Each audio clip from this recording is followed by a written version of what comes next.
Hello friends and welcome to explore with Ruchi का YouTube channel. आज के इस एपिसोड में मैं आपको बताऊंगी कि ताड़का कौन थी और भगवान श्री राम ने उसका वध क्यों किया।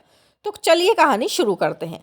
एक समय में सुकेतु नाम के यक्ष राजा थे जो अत्यंत बलवान थे, किंतु उन्हें कोई संतान नहीं थी। इसी से व्यथित होकर उन्होंने भगवान ब्रह्मा की दिन रात तपस्या की।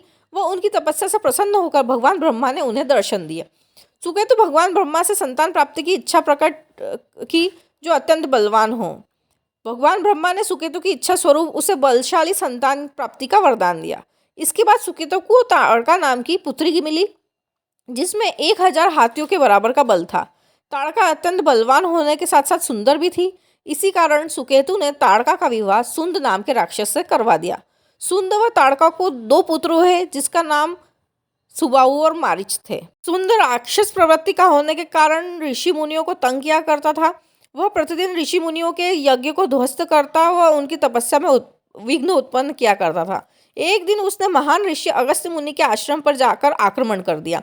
अगस्त्य मुनि ने यह देखकर सुंद को श्राप दिया जिसकी वजह से वह वहीं जलकर भस्म हो गया। जब ताड़का को अपने पति की मृत्यु का समाचार मिला तो वह अत्यंत क्रोधित हुई और अपने दोनों पुत्रों के साथ अगस्त्य ऋषि पर हमला करने पहुंच गई।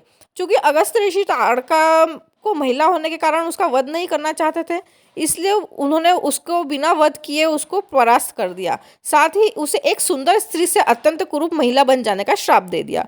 तब से ताड़का एक नरभक्षी व कुरूप स्त्री बन गई।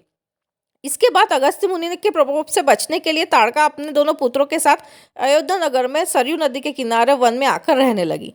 उसने अपने अपमान का बदला लेने के लिए वन के सभी ऋषि मुनियों को सताना शुरू कर दिया। उसी वन में महान ऋषि विश्वामित्र की भी कुटिया थी जो प्रतिदिन यज्ञ करके देवी अस्त्रों का निर्माण किया करते थे, किंतु ताड़का व उनके दोनों पुत्र के द्वारा उनके यज्ञ में निरंतर बाधा उत्पन्न की जा रही थी। वे अयोध्या के राजा दशरथ के पास सहायता मांगने के लिए गए व उनसे उनके बड़े पुत्र राम को अपने साथ चलने को कहा। एक दिन जब विश्वामित्र जी अन्य ऋषि मुनियों के साथ यज्ञ कर रहे थे तब सुबाहु व मारीच उन पर आक्रमण करने आए। भगवान श्री राम ने अपने धनुष बाणों से सुबाहु का वध कर दिया व मारीच को घायल कर दूर दक्षिण दिशा में समुद्र के पास गिरा दिया। इसके बाद महर्षि विश्वामित्र भगवान राम को ताड़का का वध करवाने के लिए लेकर गए। शुरू में भगवान राम ताड़का का वध करने से हिचकिचाए क्योंकि धर्म उन्हें स्त्री की हत्या करने की अनुमति नहीं देता था, किंतु महर्षि विश्वामित्र ने उन्हें ताड़का का वध करने का आदेश दिया। चूंकि ब्राह्मण की आज्ञा का उल्लंघन नहीं किया जा सकता था, इसलिए भगवान श्री राम ने अपने बाणों से ताड़का का वध कर दिया। भगवान राम के द्वारा वध करते ही ताड़का को अगस्त्य मुनि के श्राप से मुक्ति मिल गई व साथ ही इस कुरूप व नरभक्षी रूप से भी मुक्ति मिल गई। स्वयं भगवान विष्णु के द्वारा वध होने के कारण ताड़का को मोक्ष भी प्राप्त हुआ। Thank you so much.